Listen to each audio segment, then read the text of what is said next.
بسم اللہ الرحمن الرحیم عن ابی ہریرۃ رضی اللہ تعالی عنہ قال قال رسول اللہ صلی اللہ علیہ وسلم کل عمل ابن آدم یضاعف الحسنۃ بعشر امثالها الی 700 ضعف قال اللہ تعالی الا الصوم فإنه لی وأنا أجزی به يدعو شهوته وطعامه من أجلي للصائم فرحتان فرحة عند فطره وفرحة عند لقاء ربه ولخلوف فم الصائم أطيب عند الله من ريح المسك والصيام جنة وإذا كان يوم صوم أحدكم فلا يرفث ولا يسخب فإن سابه أحد أو قاتله فليقل إني امرؤ صائم أو كما قال النبي صلى الله عليه وسلم اللهم صل على محمد وعلى آل محمد كما صليت على إبراهيم وعلى آل إبراهيم إنك حميد مجيد۔ آج رمضان کے مہینے کا پہلا روزہ ہے اور ہمارے اس سلسلے حدیث کی پہلا درس حدیث۔ یہ حدیث جس کے راوی حضرت ابو ہریرہ رضی اللہ عنہ ہے، اسے بخاری اور مسلم دونوں نے روایت کی ہے، گویا کہ یہ متفق علیہ حدیث ہے۔ اس حدیث میں ہمیں روزے کی قدر و قیمت بتائی جاتی ہے۔ روزے کی قدر و قیمت کیا ہے اور اس کا صلہ کیا ہے۔ مہینوں میں بہترین مہینہ رمضان کا ہے اور اعمال میں ایک بہترین عمل اللہ کے لیے روزہ رکھنا بھی ہے، لیکن روزے کی قیمت کتنی ہے، اس پر اللہ نے دینا کیا ہے، اور پھر اس روزے کو اس معیار پر لانے کے لیے ہم نے کرنا کیا ہے۔ اس حدیث میں ہمیں یہ تینوں باتیں بتائی جاتی ہے۔ فرماتے ہیں حضرت ابو ہریرہ رضی اللہ عنہ سے روایت ہے کہ رسول اللہ صلی اللہ علیہ وسلم نے فرمایا کہ اللہ کے ثواب، کسی عمل کے ثواب دینے کا ایک قانون ہے، اسے آپ قانون الہی کہہ سکتے ہیں، کہ اس امت کے ایک عمل کرنے والے کو جو عمل کے بدلے میں جو جزا اور ثواب ملتی ہے وہ پہلی امتوں سے کم از کم 10 گنا بڑا ہوتا ہے، اور کبھی کبھی یہ 10 گنے سے بڑھ کر 700 گنے تک پہنچ جاتا ہے۔ یہ سارے اعمال کے لیے ہیں۔ انہیں اعمال خیر کے متعلق عام قانونی الہی یہی ہے کہ ایک نیکی کا اجر اگلی امتوں کے لحاظ سے کم از کم 10 گنا ضرور عطا ہوگا، اور بعض اوقات عمل کرنے کی خاص حالات، اخلاص، خشیت اور اس کے کرنے کے پروسیجر کی وجہ سے اس سے بھی زیادہ عطا ہوگا، یہاں تک کہ بعض مقبول بندوں کو ان کے اعمال حسنہ کا اجر 700 گنا عطا فرمایا جائے گا۔ یہ عام قانونی الہی ہے۔ لیکن فرماتے ہیں کہ الا الصوم، مگر روزے کے بارے میں یہ قانونی الہی لاگو نہیں ہے، گویا کہ روزے کا ثواب اس قانونی الہی سے مستثنا ہے اور بالا تر ہے، کیونکہ فرماتے ہیں کہ قال اللہ تعالی، کیونکہ اللہ فرماتا ہے فإنہ لی، یہ روزہ جو ہے نا یہ خاص میرے لیے رکھا جاتا ہے، وَأَنَا أَجْزِي بِهِ، اور میں ہی اس کی جزا اپنے ہاتھ سے دوں گا، جس طرح چاہوں گا اس طرح دوں گا، جس کا صاف مطلب یہ ہے کہ یہ پہلے جو ثواب ہم نے ذکر کیے ہیں 700 گنا تک، یہ اس سے زیادہ ہوگا۔ گویا کہ روزے کی ایک خاص کیفیت اور ایک خاص سٹیٹس ہمیں بتائی جا رہی ہے کہ جتنے پہلے اعمال ہے، جس میں نماز بھی ہے، جس میں حج بھی ہے، جس میں زکوٰۃ بھی ہے، جس میں خدمت خلق بھی ہے، سارے اعمال اپنی اپنی جگہ اہم ہیں، لیکن اس کے لیے جو قانون الہی ہے، روزہ واحد عمل ہے جس سے یہ مستثنا ہے ثواب کے صلے کے دینے کی صورت میں، اور اللہ اس کے بارے میں فرماتا ہے کہ آپ نہیں سمجھتے میں اپنی ہاتھ سے اس کی جزا دوں گا اور جتنا چاہوں گا اتنا دوں گا، جو کہ صاف بات ہے کہ یہ اس 700 والے سے بھی زیادہ ہوگا۔ اور اس کی وجہ آگے فرماتے ہیں کہ میں یہ کیوں کرتا ہوں، یدعو شہوتہ و طعامہ من اجلی، یہ روزہ دار جو ہے نا یہ میری وجہ سے، میں خالص میری رضا کے لیے اپنے خواہشات کو دباتا ہے اور اپنے کھانے کو چھوڑ دیتا ہے۔ اب بھوک کے باوجود یہ کھانا نہیں کھاتا، پیاس کے باوجود یہ پانی نہیں پیتا، اور کسی خواہش نفس کے پورا کرنے کے لیے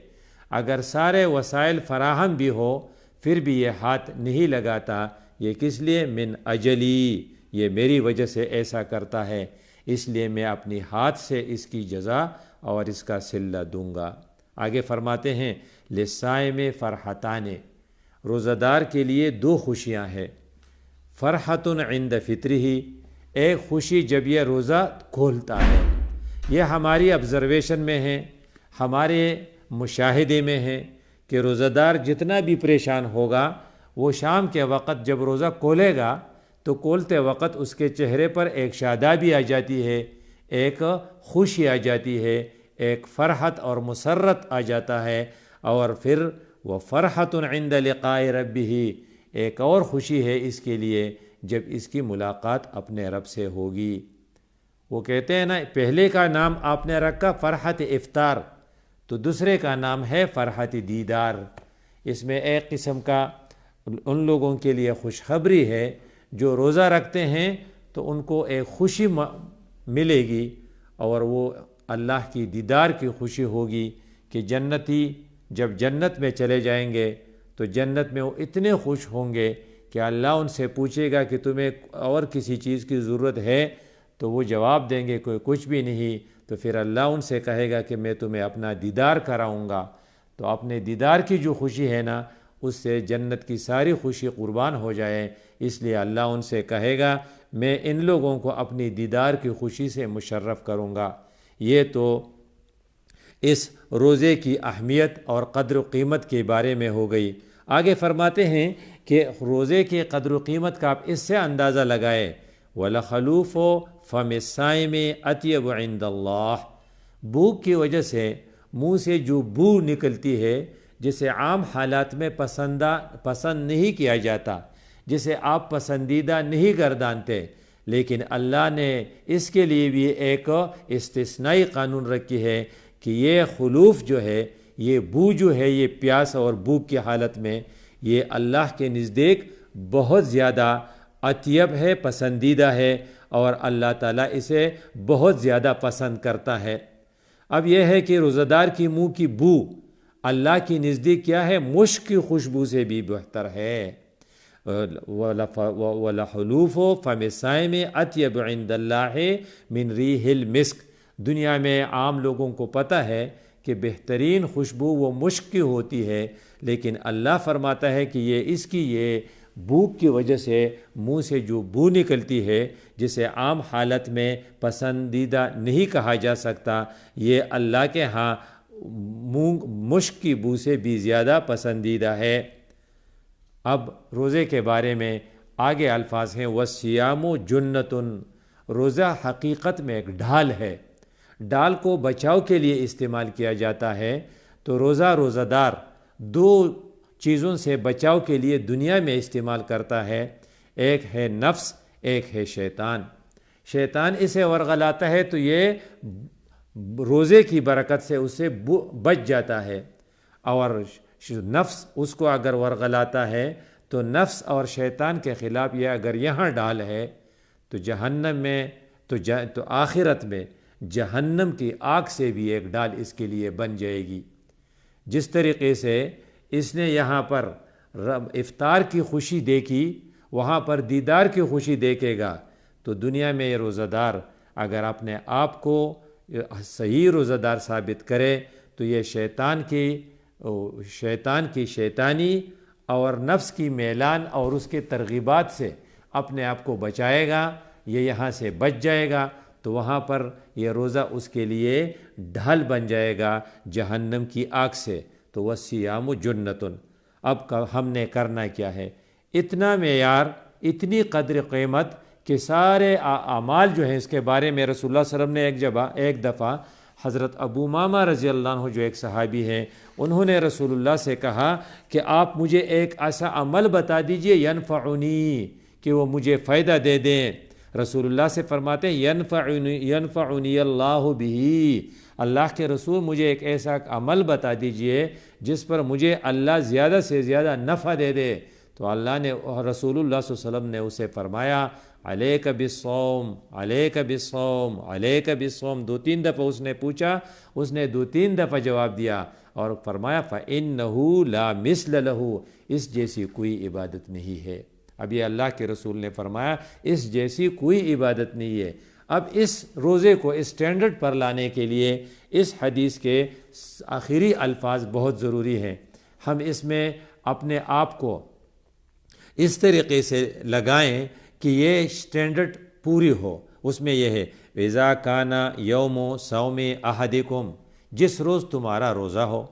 اب یہ آج 14 اپریل ہے اور ہمارا روزہ ہے، 1 رمضان ہے اور ہمارا روزہ ہے، اور انشاءاللہ اللہ نے اگر زندگی دی تو 29 یا 30 رمضان تک روزے رکھیں گے۔ اب ہم یہ کام کریں گے۔ رسول اللہ نے فرمایا کہ جب تمہارا روزہ ہونا تو آپ ایسا کریں فلا یرفس، پر اسے چاہیے کہ بیہودہ باتیں نہ بکیں، فلا یرفس، بیہودہ اور فحش گفتگو سے بچیں۔ فحش گفتگو سے ہم نے بچنا ہے، بیہودہ گفتگو سے ہم نے بچنا ہے۔ ایک اور حدیث میں لغو کا لفظ آیا ہے، اور اسی حدیث میں یرفس کا لفظ آیا ہے، اور اس میں لغو کے ساتھ یرفس بھی آیا ہے۔ تو اس لیے ہماری ذمہ داری ہے کہ ہم اپنی منہ کو کنٹرول میں رکھیں، یا تو ہم خاموش رہیں یا خیر کی بات کریں، فَلْيَقُلْ خَيْرًا أَوْ لِيَصْمُتْ۔ اس لیے ہم اپنی روزے کو اگر معیار پر پہنچانا چاہتے ہیں تو اس کے لیے ہماری ذمہ داری بنتی ہے کہ ہم بکواس اور ادھر ادھر کی باتوں، بیہودہ گفتگو، فحش گفتگو سے بچیں۔ اور آگے فرماتے ہیں وَلَا يَصْخَبْ، اور اسے چاہیے کہ شور و شغب بھی نہ کرے، شور و غل بھی نہ کرے، گالی گلوچ بھی نہ دے۔ اور فَإِنْ صَابَّهُ أَحَدٌ، اگر یہ امتحان آزمائش اس پر آئی کہ کسی نے اس کو گالی دی، أَوْ قَاتَلَهُ، یا اس نے جھگڑا شروع کیا، اس سے لڑنے لگا، تو اگر یہ اپنے روزے کو واقعی اس معیار پہ لانا چاہتا ہے تو فَلْيَقُلْ، اسے چاہیے کہ اس سے کہہ دے إِنِّ امْرُؤٌ صَائِمٌ، میرا روزہ ہے۔ ایک اور حدیث میں اس کو 3 دفعہ برمائیں، فَقُلْ إِنِّي صَائِم، فَقُلْ إِنِّي صَائِم، فَقُلْ إِنِّي صَائِم۔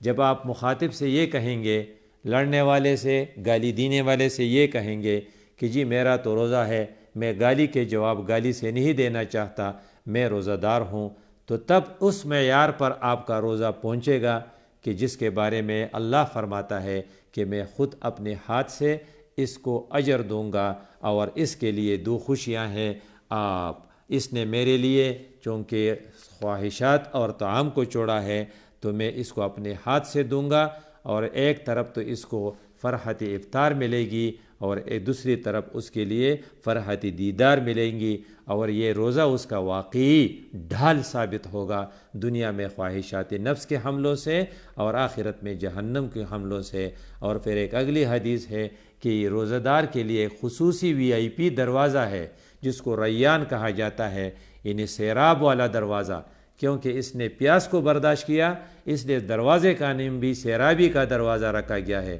وہاں سے صرف روزہ دار داخل ہوں گے، اور جب وہ روزہ دار ختم ہو جائیں گے تو پھر اذا دخلوا اغلقا، پھر وہ دروازہ بند ہو جائے گا، فلم يدخل منہ احد، کسی اور کے لیے نہیں ہوگا۔ اس لیے اب ہماری ذمہ داری بنتی ہے کہ انشاءاللہ ہم اپنی منہ کو، اپنی زبان کو کنٹرول میں رکھیں گے، اور ہم فضول گفتگو، بیہودہ گفتگو، فحش گفتگو سے اپنے آپ کو بچائیں گے، اور خدا نخواستہ اگر کوئی ہم سے لڑنے لگا تو ہم جواب میں کہیں گے کہ ہمارا روزہ ہے، میرا روزہ ہے، میرا روزہ ہے۔ اقول قولی ھذا استغفر اللہ لی ولکم ولسائر المسلمین۔